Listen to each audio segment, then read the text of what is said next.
Welcome, dear student.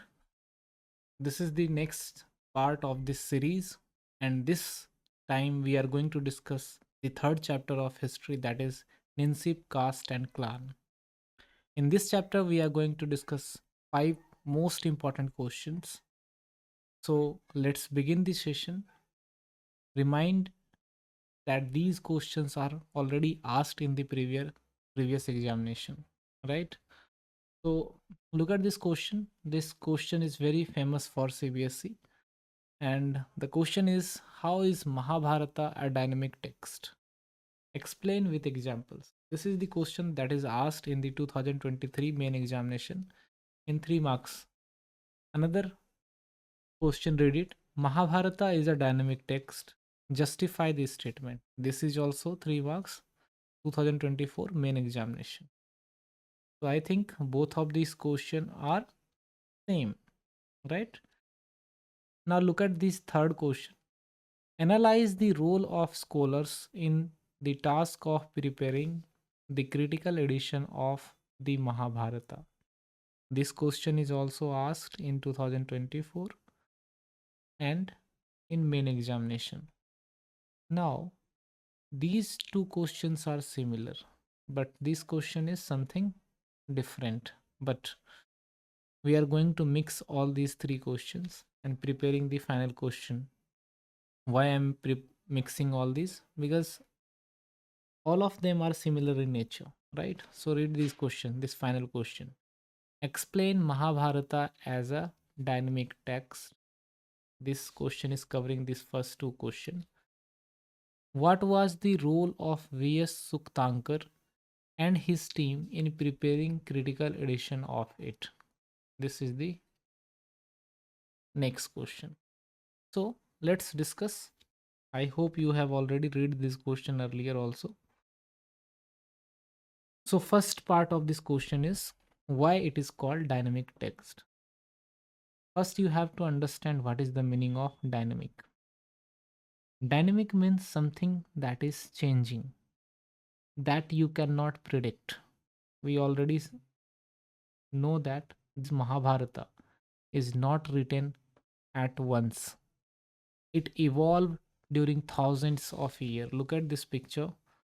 In the 5th century BCE, it was only in oral tradition. That means these stories were passed on from generation to generation with the help of oral tradition. That means grandfather were telling this story to father, father is telling this story to son. Later on, during the time of 200 BCE, the people started recording it, right? Not during 200 BC. Later on also there are many stories and there are many portion that was added in it, right? So we can say that these epic is not written in one day, right? So first point is long evaluation, right? So it was written in throughout the 1000 years. That's why it is dynamic. Next, this text content layered. That means it is having two different part. One is original narrative, right? That is story. Like in Mahabharata, you have many stories like fighting of Pandavas and Kauravas. Then you have this story of Draupadi. Then you have this story of Gandhar Naresh, right? So this is original story. But later, many of the part added in this epic that is called didactic section. What is didactic section? In this sections, the moral of the story is written. Like if there is a story, right, written in Mahabharata, what are the social norms we can infer from that story that is written in didactic portion. Like Bhagavad Gita अगर आप पढ़ोगे उसमें सारा का सारा बात क्या बोला गया, ज्ञान के बारे में, सोशल नॉर्म्स के बारे में बताया गया है, राइट? तो this is not a story. Bhagavad Gita story नहीं है. स्टोरी क्या है? महाभारत, जिसमें कि एकलव्य की कहानी है या फिर द्रौपदी की कहानी है, राइट? हस्तिनापुर की कहानी है. That is story. लेकिन उनसे क्या टीचिंग्स हमें मिल रहे हैं, सोसाइटी में क्या नॉर्म्स थे, that is called didactic section, right. ये जो एपिक है that have multiple versions, regional variations throughout the continent, have many different types of story, right? So this is also a reason why we call this Mahabharata as a dynamic text. Then cultural adaptation, you will look around yourself, you will find there are many temples, there are many cultures where these stories and their interpretation are sculptured in the temples. Look at here, this is the picture. Here there are many temples where the stories of Mahabharatas are written through sculptures, right? So these are the four reasons because of what we say that Mahabharata is a dynamic text, right? Now come to the second part of this question. It is asking about what was the role of V.S. Suktankar and his team to preparing it. So you will have to write certain factual information like the V.S. Suktankar. He started writing Mahabharata in 1919, led by his team, and it took 47 years, right, to complete it. So why we are calling it critical edition? Because he wrote Mahabharata, you can say, like a historian who analyze all the aspect whether this story is correct or it is exaggerated, right? All these facts were checked by V.S. Suktankar. That's why we called it as a critical edition. Now what he did, he collected and compared all the manuscript found throughout the continent, right? Then he identified common slokas, right, and published into the main text. Not only this, he also mentioned the regional variation wherever the main story is written. Take an example कि कोई एक story है, एकलव्य की story लिखी हुई है, नीचे में फुट नोट में भी कुछ चीज़ें लिखी हुई है, जैसे कि कश्मीर में क्या कहानी मिली या फिर तमिलनाडु में क्या वेरिएशंस मिले, that is written in foot notes and appendix, right. So जब उन्होंने लिख के तैयार किया तो ये कुछ कुछ पॉइंट्स मेजर निकल के आए उनके सामने कि ये जो पूरी स्टोरी है that are divided into narrative and didactic, जो कि हमें पहले भी हमने डिस्कस किया। जो डायडेक्टिक सेक्शन है ये बाद में ऐड किया गया by the many Brahmanas. Look at here, these are written later on, right. जो ओरिजिनल स्टोरी है that was spoken by chariot bards, मतलब जो रथ चलाने वाले होते थे, योद्धा के जो रथ चलाते थे वो लोग इनको ऑरली रिकॉर्ड करते थे। तो यहाँ पर देखिए कि कैसे सभी लोग बैठ के सुन रहे हैं और कहानी सुनाई जा रही है, राइट। और 5th सेंचुरी BC ऑनवर्ड्स इसको लिखना शुरू किया गया, ठीक है, और ये लंबे समय तक लिखा गया, ठीक है। तो this is the answer of this question. So this is the whole answer. Now come to the next question. Assess the significance of Mahabharata as the source of understanding ancient Indian society. Simple सा question है कि महाभारता को पढ़ के हम उस समय की सोसाइटी के बारे में क्या पता लगा सकते हैं। तो जैसा कि चैप्टर में भी आप लोगों ने पढ़ा होगा कि हम इस चैप्टर में जो बात कर रहे हैं वो सोसाइटी के बारे में बात कर रहे हैं। इसमें हमने देखा था कि कैसे सोसाइटी पैट्रियार्कल थी, जो सक्सेशन होता था उसमें जो प्रॉपर्टी होती थी या किंग का थ्रोन होता था वो बड़े बेटे को दिया जाता था और बाकी बेटों के बीच कुछ शेयर उन्हें भी मिलते थे। बेटियों को ये बहुत ही रेयर होता था, नहीं मिलता था, राइट। इसके बाद वहाँ पर एक्सोगेमी प्रैक्टिस होती थी। What is exogamy? Marrying outside community, ठीक है। उसके अलावा और क्या देखा था हमने? हमने देखा था कि जो वुमेन होती थी उनके पास सिर्फ स्त्री धन होता था, right, that is gift given at the time of marriage, right. इसके अलावा कई सारे टेक्स्ट हैं, धर्मशास्त्रास हैं, जो उस समय के एक्चुअल सोशल प्रैक्टिस को बताती है ना। तो ये महाभारतास में जितनी भी बातें लिखी हुई है उससे हमें पता चलता है वहाँ के सोशल नॉर्म्स के बारे में, ठीक है। तो 3 मार्क्स क्वेश्चन में है ये। तो आपको 3 पॉइंट लिखने हैं, that is enough. But it can be asked in 8 marks question also. Then you have to be very much elaborative, right? Look at this question. This is the follow-up question of that question itself.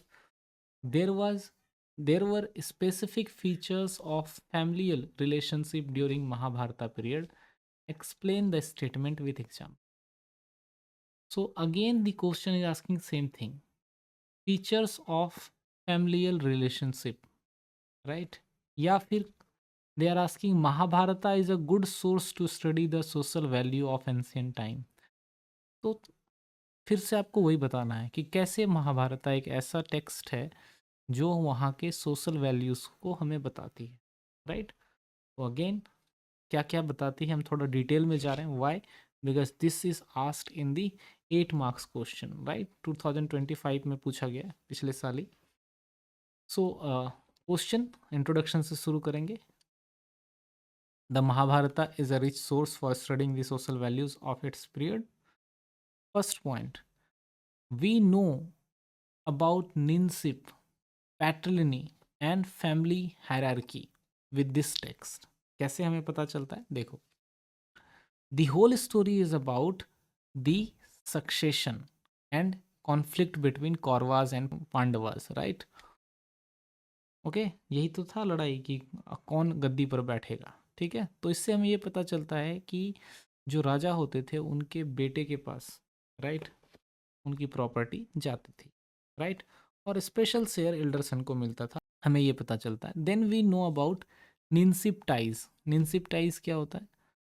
हमें पता चलता है कि the people at that time were living, they were having certain type of unity, right? जैसे पांडवास के पांचों भाई, देखो कितनी यूनिटी थी उनकी. लेकिन sometimes we are also finding that cousins जो थे वो फाइट करते थे, जैसे कौरव और पांडवास के बीच फाइट हो रही थी, राइट? तो एक तरफ यूनिटी है भाइयों के बीच और दूसरी तरफ कहीं कहीं उसमें एग्जाम्पल है कि जो उनके कजन्स हैं उनके बीच लड़ाइयाँ हो रही है. ठीक है, तो ये हमें सोसाइटी के बारे में बता रही है. ठीक है, look at here, look at here and look at here. Now we also know about social hierarchy. जैसा कि आप देखो यहाँ पर, ये है एकलव्य. एकलव्य की कहानी आप सभी को पता होगा कि he was not a Kshatriya, that's why Guru Dronacharya refused to teach him the archery, right? So this story, what it is showing? It is showing that the occupation is related with varna, right? धर्मशास्त्रास में ये लिखा हुआ था कि लड़ाई करना किसका काम है? क्षत्रियास का. और एकलव्य चूंकि क्षत्रिय नहीं थे, इसलिए उनको द्रोणाचार्य ने तीरंदाजी नहीं सिखाई. ठीक है, and then you can look at here, there are certain caste system also. ठीक है, कई जगह पर, जैसे कि यहाँ पर देखो एक स्टोरी है भीम और हिडिम्बा की, कि भीम और हिडिम्बा की शादी हो जाती है और हिडिम्बा को कहा गया कि वो एक राक्षसी थी. अब सवाल ये है कि हिस्टोरियंस का मानना है कि राक्षसी कौन, डेमन्स, राक्षसी कौन हो सकता है उस समय?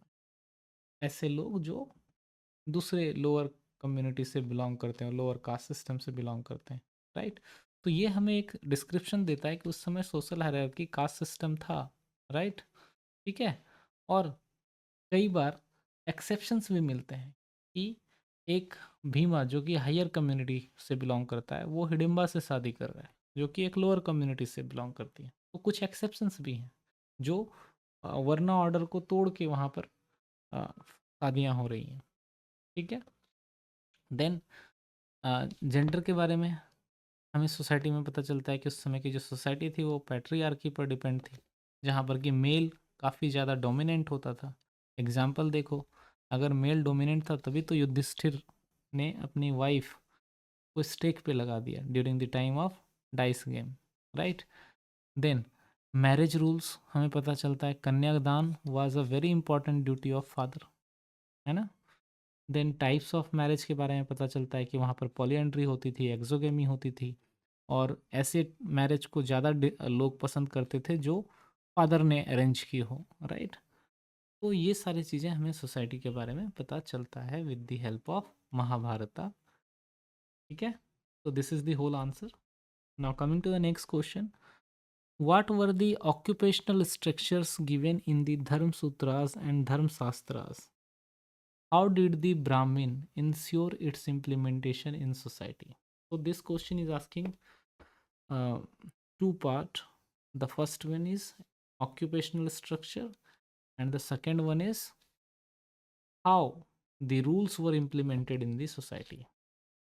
तो आप सभी को पता है कि जो सोसाइटी था वो सोसाइटी चार पार्ट में डिवाइडेड था. The first one is Brahmanas, second one is Kshatriyas. What was the work of Brahmanas? Study, teach, perform sacrifice and receive gift from the king. Right. तो पढ़ना पढ़ाना हो गया, रिचुअल्स परफॉर्म करना, ठीक है, गिफ्ट लेना और फ्रॉम द किंग. राइट. इसके अलावा जो क्षत्रियास थे they are included in warfare, है ना, प्रोटेक्शन, जस्टिस, स्टडी.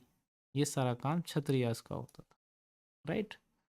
देन ये सारे कहाँ पर मेंशन किए हुए हैं? मनुस्मृति में लिखा हुआ है. राइट. जो वैश्यास थे, right, they were the farmers, pastoralist, traders, right? They were doing agriculture, trading, domesticating animals, right? So they were also having certain kind of good position in the society. But the last one was Sudras. Sudras were the lower community that has only one work, that is serving the higher three varna, right? These are the four division, right? And how these divisions were implemented in the society. अब simple सा सवाल यही है कि वहाँ के जो सुद्रास थे वो क्यों मान लेते थे इनकी बात, क्यों मानते थे कि हमें 3 ऑर्डर की बात उनकी सर्विस उन्हें प्रोवाइड करना है? क्योंकि Brahmanas eight that time they were enforcing social norms, और उसको इन्फोर्स करने के लिए वो 3 तरीके अपनाते थे. सबसे पहला, they were asserting that this varna order is not by made by human, that are made by divine origin, that is भगवान ने बनाया. दूसरा, वो कहते थे कि जो राजा हैं ये उसकी प्राइम ड्यूटी है कि ये जो नॉर्म्स हैं इसको इम्प्लीमेंट किया जाए उनके किंगडम में. ठीक है. तो राजा भी उनके साथ होता था, राजा भी उन्हें फोर्स करता था लोगों को ये रूल्स मानने के लिए. राइट. और राजा तो पावरफुल होता है, he can implement this rules with the help of military also. And the third, they attempted to persuade people that their status was determined by birth. लोगों को ये समझा दिया गया था कि तुम्हारा जो स्टेटस है वो जन्म के आधार पर ही होगा. राइट. एंड इस तरह के परसेप्शंस थे that the Brahmins are born from the head of the Brahma. Right. Kshatriyas are from the soldiers. Right. And then Vaisyas from thigh and Sudras from the feet. Right. So this is the three way to enforce the social norms. This is the whole answer. Now coming to the next one. What were the terms of Gotras? What were the rules of Gotras? So in Hinduism, you may have a certain idea about Gotra. Every Hindu people having one Gotra. And it is believed that all the people in Hindu origin, they are descendant of these 7 saints. Right? And the name of Gotras come from these 7, right? And all those people are having some kind of Gotra, and if they have same Gotra, they cannot marry, right? This is the first rule. If a one person is having one Gotra and another person is also having same Gotras, then that two person cannot be married, right? Second rule is that Gotras must be gave up by women after the marriage. That means the women were expected to give up their father's gotra and adopt of their husband's gotra after marriage. And marriage in the same gotras was not allowed. ठीक है. तो ये 3 थे. पहला कि हर एक लोगों का एक गोत्र होगा. दूसरा कि आप फादर का गोत्र को छोड़ करके हस्बैंड के गोत्र को अडॉप्ट करिए. और तीसरा, सेम गोत्र में मैरिज अलाउड नहीं था. Right. So this was the part 5, right? Next session we will start part 6, that is of next chapter. For now, thank you. Have a nice day.